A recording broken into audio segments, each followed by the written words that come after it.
The CEO humiliated him in front of the staff.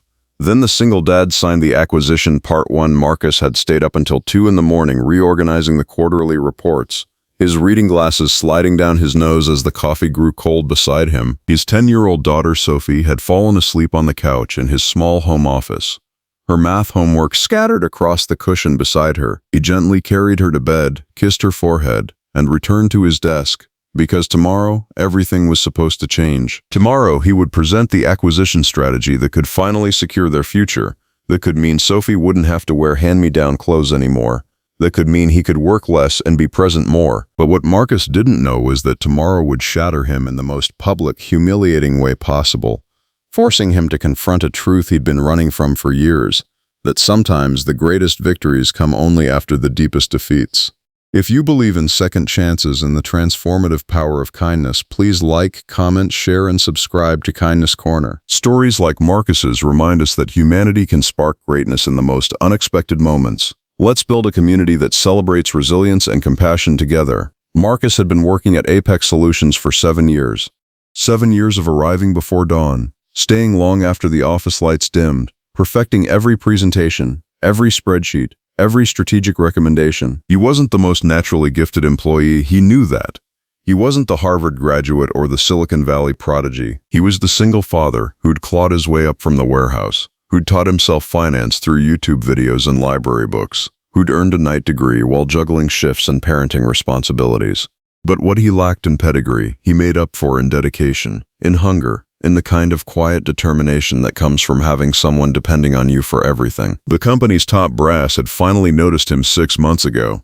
Vivian Sterling, the newly appointed CEO, young, brilliant, ruthless, had called him into her office and tasked him with something unprecedented: develop a comprehensive acquisition strategy for the Henderson Manufacturing Group, a company that had been their competitor for years. This could be transformative, she told him, her polished fingers tapping against her mahogany desk. But it has to be flawless. Bring me something mediocre, and you'll regret it. He'd nodded, understanding the stakes better than most. For a single father, a promotion at Apex could mean stability. It could mean Sophie's college fund. It could mean breathing room. For months, Marcus had become consumed by the project. He'd interviewed department heads, analyzed market trends, built financial models that accounted for every variable he could imagine. He'd examined Henderson's supply chain, their technological infrastructure, their human resources. He'd conducted meetings with architects and engineers, studying how the two companies' systems could merge seamlessly. His apartment had transformed into a war room. Sophie had gotten used to her father's exhausted smile, the way he'd help with homework with half his brain while the other half churned through acquisition complications. She'd learned not to complain when dinner was cereal or pasta. She'd learned early that her father was fighting for something bigger than comfort. And then Friday arrived, the day of the presentation before Vivian Sterling and the entire board, the day that was supposed to be his vindication. Marcus had dressed in his best suit that morning, the navy one he'd bought 3 years ago, still pressed sharp despite countless trips to the dry cleaner. He'd arrived at the office 2 hours early, before the sun fully rose, testing his presentation again and again on the conference room's massive screens. 120 slides, 3 years of data, a complete blueprint for transforming Apex into something greater. His hands had trembled slightly as he connected his laptop to the system, but not from fear, from anticipation, from hope. The board members filed in around 8:30. Vivian swept in last, her white blazer immaculate, her blonde hair styled in perfect waves. She didn't smile at Marcus. She simply took her seat and gestured for him to begin. He had 20 minutes, that's all she'd given him, even though his presentation needed 45 to do the material justice. He'd have to condense, to hit only the highest points. He understood. The executives were busy people. He was lucky to have any time at all. Marcus began speaking, and for the first 10 minutes everything flowed. He presented the market analysis, the financial projections, the synergy estimates. The board members nodded. He saw interest in their eyes. He was doing it. He was actually pulling this off. Vivian sat motionless, her expression unreadable, watching him with the focused intensity of a predator assessing prey. Then she interrupted him. "Stop," she said, raising her hand. "That growth projection is fantasy. No acquisition of this scale has ever achieved those margins." Marcus's heart fluttered, but he pushed forward professionally. "The projection is conservative, actually. I've accounted for nothing. Vivian cut him off. Sorry, Frank. She stood, walking to the screen where his slide displayed the 3-year financial breakdown. This is the work of someone who doesn't understand real business. This is the kind of thinking that gets companies destroyed. She turned back to the board and a terrible smile spread across her face. You see, this is exactly what I warned about during my restructuring plan. We have too many people at this company who are simply in over their heads. Good people, perhaps, but fundamentally limited by their abilities. The room went silent. Marcus felt his face burning. Vivian continued, and with each word she dismantled not just his presentation but him.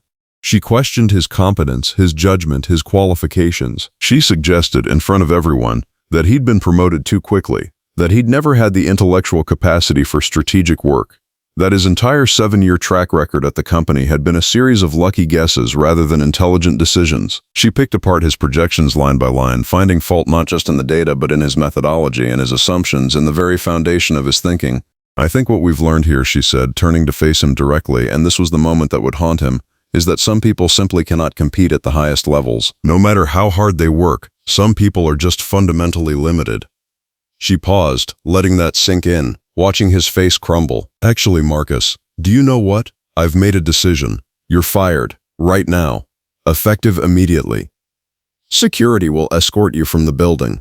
Clean out your desk. Well, actually, no. Don't bother. You've wasted enough of our time. The words hit like a physical blow. Around the conference table, the board members exchanged uncomfortable glances. No one defended him. No one spoke up. They simply watched as Marcus gathered his laptop with trembling hands. As his vision blurred with tears, he refused to let fall. The walk from the conference room felt like an eternity. Every eye on him, every step feeling like it was taking him further from everything he'd built. Security did escort him out. They were professional about it, at least. He was allowed to take his personal items. A photo of Sophie, a coffee mug she'd made him, his jacket. Everything else he'd built over 7 years stayed behind. The drive home was a blur. Marcus pulled over twice, gripping the steering wheel and letting the sobs come, releasing the pressure that had been building since Vivian's first cutting remark. When he finally made it back to the apartment, it was 2 in the afternoon. Sophie was still at school. He had 6 hours before he had to tell her that everything had changed, that the college fund was gone, that the stability he'd been working toward had evaporated in 21 humiliating minutes. He sat on the apartment's worn couch, the one he'd bought secondhand, and he did something he hadn't done in years. He broke down completely, not just tears, but the kind of crying that comes from the soul, from the place where hope and desperation collide. He cried for Sophie, for the promises he couldn't keep, for the parts of himself that Vivian had so carefully dismantled in front of those executives. Maybe she was right, he thought. Maybe he really wasn't good enough. Maybe he'd been fooling himself all along, thinking that a single father from nothing could ever really compete with the Vivians of the world. But then around 4 o'clock, as he was staring at the ceiling, something shifted. It started small, a thought, barely formed. Vivian had rejected his proposal, but that didn't mean the proposal was bad. It meant that Vivian saw something in his work that threatened her. An executive who felt secure in her position wouldn't need to tear someone down so thoroughly. She wouldn't need to humiliate him in front of the board unless she was afraid of what he'd discovered. Marcus sat up. He pulled out the backup drive where he kept copies of all his work. He began reading through his projections again, not with doubt, but with fresh eyes. And the more he read, the more he realized something extraordinary. His analysis was sound, more than sound. It was brilliant. Every projection, every calculation, every strategic recommendation was not just viable, it was revolutionary. The problem wasn't his work. The problem was that Vivian had felt threatened by someone rising through the ranks who hadn't come from her world. Someone who hadn't played the game her way. That night, after he'd picked up Sophie and made her dinner and helped her with homework, he sat her down. He was honest with her in the way that only a parent who trusts their child's strength can be. He told her about the job, about getting fired, about the fear, but he also told her something else. That sometimes people who are afraid of you will try to hurt you, but that doesn't mean they're right about who you are. He told her that he loved her more than anything, and that together they would find a way through. Sophie, with the wisdom that only children sometimes possess, asked a question that changed everything. Dad, if you're so smart, why do you need them? Why don't you start your own company? It was absurd, it was impossible, it was the only logical thing to do. Over the next 3 months, Marcus did something extraordinary. Using his own money, savings that were meant for emergencies and Sophie's future, he launched his own consulting firm. He reached out to contacts, former colleagues who believed in him, and he presented them with his Henderson acquisition analysis. The response was immediate and overwhelming. Dozens of companies wanted his analysis. Hundreds of investors saw the genius in his work once it wasn't being filtered through Vivian's lens of fear and insecurity. Within 6 months, Marcus had contracts worth $3 million.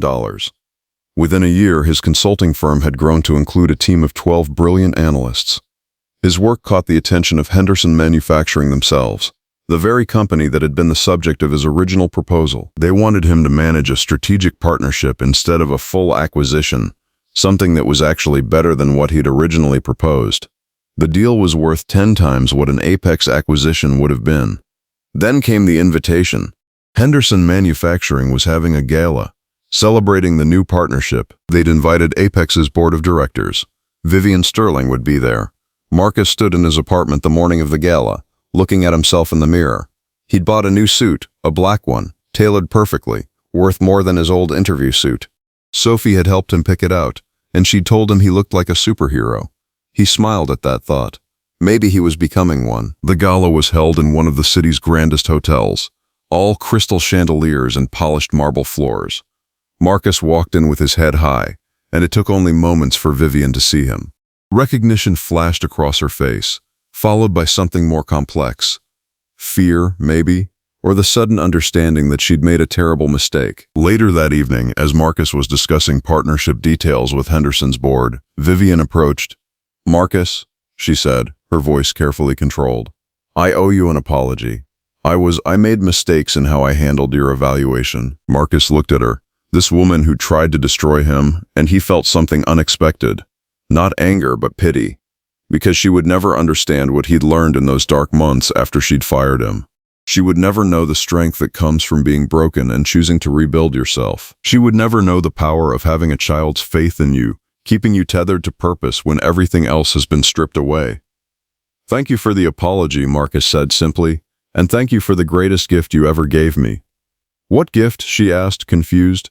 "Permission to succeed on my own terms," he replied. As he walked away from her, back toward the Henderson executives who were waiting for him, Marcus caught his reflection in one of the ballroom mirrors. He saw a man transformed not by vengeance or triumph, but by resilience. He thought of Sophie at home, being watched by his sister, and he smiled. Whatever came next, they would face it together. They'd already survived the worst, and they'd come out stronger. The single dad who'd been humiliated had become something more powerful than a corporate executive. He'd become a man who understood that true success wasn't about the title or the corner office. It was about standing up after being knocked down. It was about believing in yourself when no one else does. And it was about building something that would outlast any company, any boss, any moment of public shame. If this story touched your heart, if it reminded you why resilience matters and why we should never give up on ourselves or each other, please engage with this video. Like it, share it with someone who needs to hear that they're stronger than their worst day, and leave a comment below about a time you overcame something that once seemed impossible. If you haven't already, please subscribe to Kindness Corner for more stories about the transformative power of second chances and human courage. Comment in the section below. What would you do if someone tried to diminish your worth? Marcus's story isn't just about business success or career triumph. It's about something far more profound. The journey from despair to dignity, from broken to unbreakable. It's a reminder that sometimes our greatest teachers are our harshest critics, and sometimes our darkest moments birth our brightest futures. In the end, Vivian Sterling hadn't humiliated Marcus. She'd accidentally revealed his true strength,